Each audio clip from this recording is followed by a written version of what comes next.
Bien, nous allons voir comment faire une photo noir et blanc depuis Lightroom. Donc je vais vous montrer ça. Donc j'ai pris une photo avec pas mal de couleurs, des bleus, des verts, des violets, des rouges, des jaunes. Comme ça vous allez voir un petit peu les facteurs de réglage qu'on peut faire dessus. Donc tout simplement pour passer la photo couleur en noir et blanc, vous allez dans le module développement.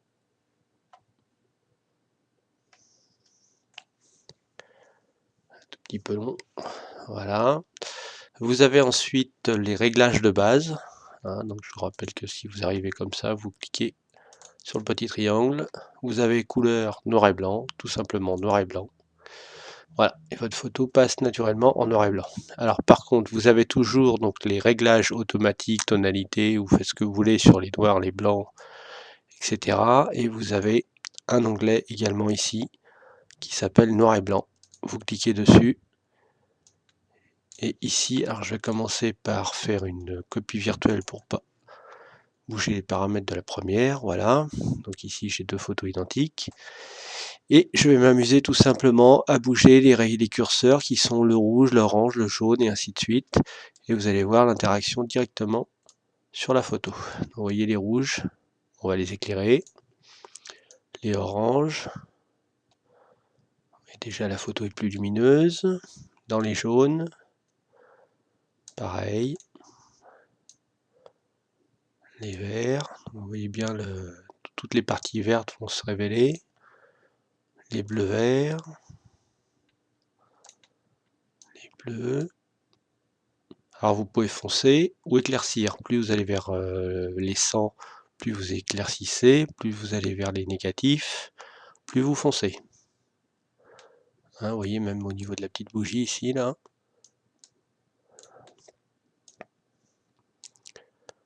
Pareil sur les violets, voilà. Donc grosso modo, on a éclairci un peu notre photo. Regardez par rapport à celle d'avant. Vous voyez que c'est quand même assez flagrant. Ah, j'ai fait une bêtise.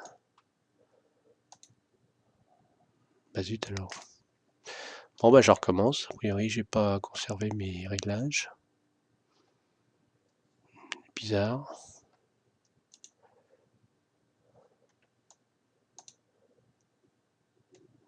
Si pourtant la voilà. Moi aussi, je sais pas. Donc on a notre photo en noir et blanc. Je vous conseille également de retourner toujours dans le réglage de base. Alors pour faire du vrai noir et du vrai blanc, on en a déjà parlé dans l'histoire des courbes. Vous enfoncez la touche Alt, vous cliquez par exemple sur le noir et vous voyez qu'on n'a aucun pixel de noir. Alors pour faire une photo noir et blanc, c'est un peu embêtant. Donc vous y allez franco. Voilà, là on a du noir. Et pour les blancs, pareil, je maintiens la touche Alt enfoncée, je clique sur le curseur et là je vois mes blancs qui sont effectivement... Je peux en révéler beaucoup plus. Je vous conseille de ne pas aller trop fort quand même, sinon la photo semble cramer, mais là c'est pas mal. Dans les tons foncés, c'est pareil, vous pouvez cliquer et vous voyez vos tons foncés, et dans les tons clairs, identique. Toujours en maintenant la touche Alt. D'accord? Dans les contrastes, ça ne fait rien. Dans l'exposition, par contre, ça bouge aussi. Donc à partir de là, vous avez votre photo en noir et blanc qui est créée. Vous n'avez rien d'autre à faire. Vous pouvez jouer un peu sur la clarté. Et faire un effet un petit peu plus flou, un petit peu plus net. Ensuite, vous avez la courbe des tonalités. Donc pareil, vous pouvez encore jouer sur les tons foncés ou les tons clairs. Là, je vais éclaircir un petit peu tout ça. On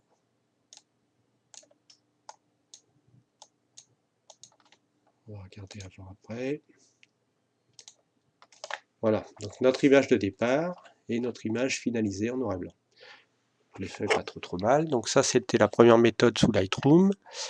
On va en voir une deuxième qui est quasiment similaire via Photoshop. On va retrouver les mêmes réglages. Par contre, je vais vous montrer une autre astuce. Alors, je vais repasser en photo simple. Je vais revenir sur celle-ci. Voilà. Je vais repasser. Alors, vous pouvez revenir à tout instant sur la couleur. Alors, développement. Réglage de base. Et ici, couleur. Donc ça, c'est mon image de base.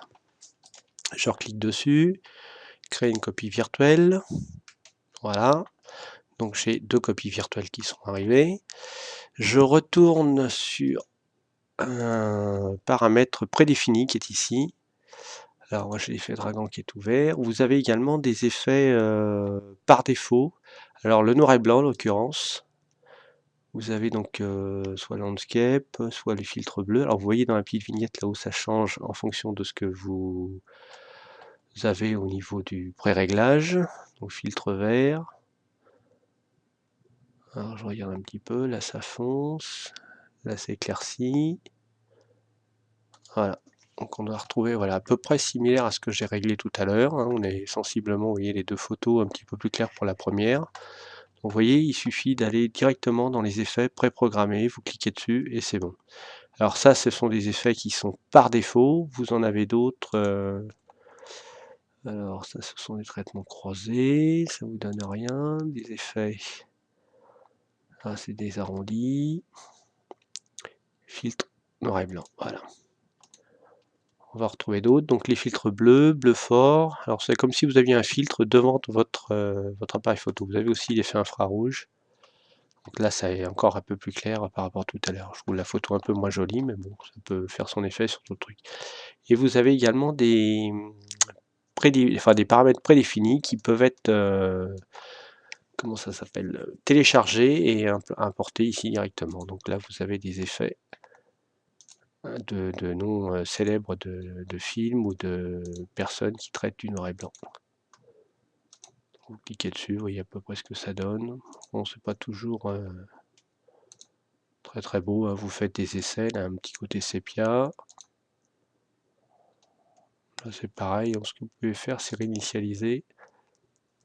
Je vois que l'effet n'est pas toujours le même. Des fois les effets se cumulent, alors il faut faire attention. Vous voyez, petit côté sépia. Un sépia dense, voilà. Donc on a encore une autre méthode. Donc on va rester sur la méthode sépia. Je vais vous en montrer deux autres. Donc, je reviens sur mon image. Je crée une copie virtuelle. Et l'autre jour, je vous ai fait une démonstration pour mettre des plugins. Donc c'est pareil, vous allez cliquer droit sur votre photo, modifier dans, et si vous avez implanté les plugins que je vous ai indiqués, vous avez SilverFX Pro 2, vous cliquez dedans, modifier, carrément modifier une copie. Donc le ColorFX, pas ColorFX, SilverFX n'est dédié qu'au noir et blanc. Vous allez voir un petit peu le changement. Alors c'est pareil, il y a plein de pré-réglages. Voilà. Donc ici vous avez par défaut, vous avez moderne, favori, classique, rétro, etc. Vous avez tout un tas de pré-filtres. Voilà, celui-là par exemple. Vous avez également des tons sépia, plus foncés. Donc ce sont plein de paramètres encore prédéfinis. Donc dans le rétro, vous allez retrouver les tons sépia, voilà. Un sépia doux. Voilà, vous avez des façons un petit peu floutées là sur les bords. Flouté blanc, flouté noir. Alors, je sais pas s'il y en a avec des filtres Silicium. Non. Si, il y en a là. Voilà. Bon là il y a une bordure en l'occurrence, c'est pas très judicieux. Donc vous avez, vous voyez, tout un tas d'effets qui peuvent s'appliquer dessus. Vous avez par contre aussi des pré-réglages. Alors je vais revenir sur celui-là par exemple. Voilà. Vous pouvez mettre directement des filtres également via un filtre neutre, blanc, rouge, un petit peu comme on a vu tout à l'heure dans Lightroom.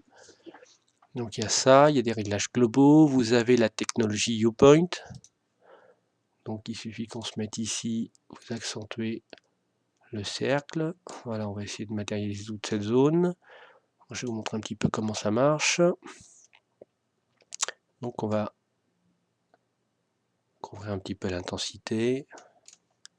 Donc vous avez ici la luminosité, vous pouvez éclairer l'image, la contraster, la saturer, et ainsi de suite. Hein. Donc ça c'est la technologie Viewpoint.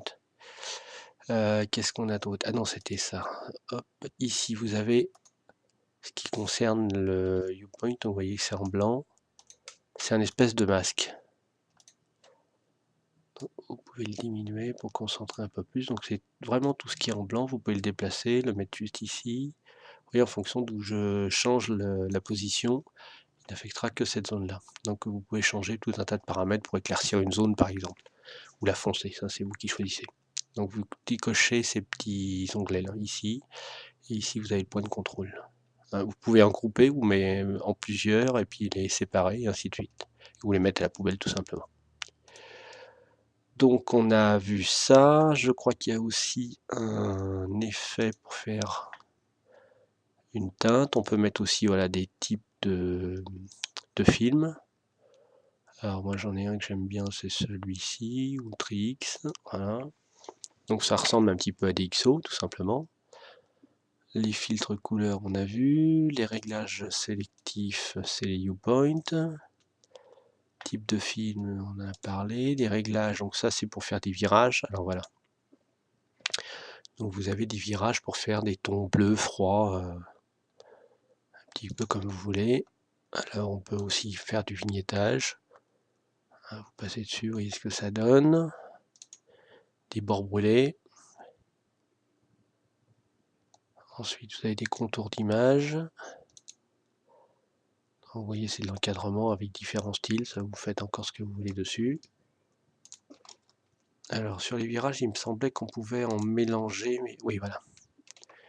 Donc j'ai une teinte qui est égale de haut en bas. Je vais pouvoir modifier et avec la balance, je vais contrebalancer soit plus vers le rouge. Alors je vais y aller franco comme ça vous allez voir la différence.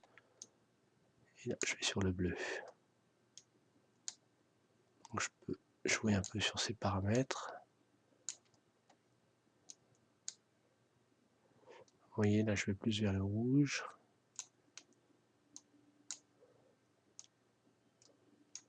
Bon, c'est pas toujours très beau, hein, c'est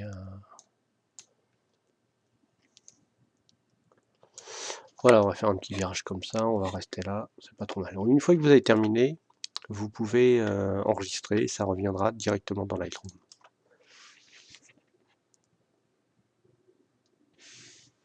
Voilà, donc on a notre effet qui est là, on va en faire un troisième, un quatrième, pardon.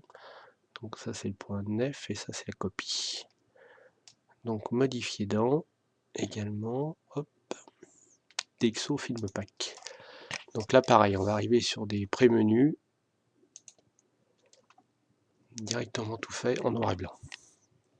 Enfin en noir et blanc ou en couleur. Film Pack, ça fait un petit peu ce qu'on veut. Donc là vous avez les films positifs couleurs, les films négatifs, donc ça correspond au diapo et puis au film classique qu'on avait.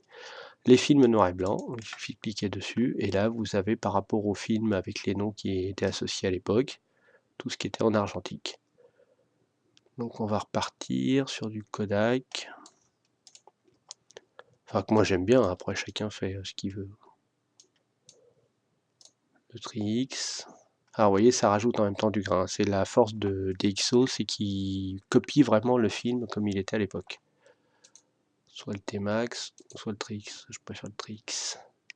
Donc pareil, vous avez des contrôles sur le côté si vous voulez encore affiner, éclaircir des zones, des choses comme ça. Là, vous n'avez pas trop le choix par contre. Hein. C'est pile la façon que va gérer le filtre et c'est tout. Vous avez 2-3 petits réglages à faire, mais c'est moins puissant que SilverFX à ce côté-là. Voilà, une fois que vous avez terminé, ben, tout simplement, vous fermez et normalement, il enregistre tout ça. Souhaitez-vous l'enregistrer? Oui. Alors, il revient pas dans Lightroom, donc c'est pas très grave. Je vais la remettre sur le bureau. En 8 bits ou en 16 bits, c'est vous qui choisissez. Normalement, si, il aurait dû se... Je vais y revenir pour voir ça. Il y a quelque chose qui est bizarre. Donc ça, c'est le pointif. Modifier dans. DxO.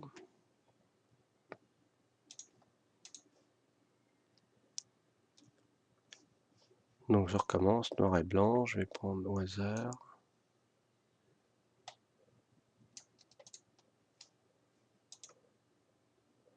Voilà, on va mettre ça et je vais l'enregistrer ici. Non, bah c'est pareil, pas grave. Hop, je ferme. Voulez-vous l'enregistrer? Non. Donc je reviens sur notre noir et blanc. Donc on voit maintenant nos différentes copies, sauf celui de DxO, mais bon, il est resté sur le bureau, c'est pas très grave. Donc je vais sélectionner celle-ci, celle-ci et celle-ci. Et on va faire afficher ensemble. Donc pour ça, il faut retourner dans le mode de bibliothèque et on va les afficher ensemble. Voilà, donc vous voyez 3 façons de faire avec, enfin 4, il y en a une qui ne s'est pas affichée, 4 façons de gérer avec Lightroom pour faire du noir et blanc. Donc là j'ai mis des petits effets, un sépia et puis un silicium, un normal, et puis après c'est vous qui choisissez vos différentes variantes. Vous voyez donc l'éclairage que j'ai fait tout à l'heure qui ressemble beaucoup à celui-là un petit peu plus foncé, mais bon c'est pas désagréable. Je vous fais voir l'autre ici, donc ça c'était le dernier que j'ai mis tout à l'heure. Je vais le remettre. Voilà.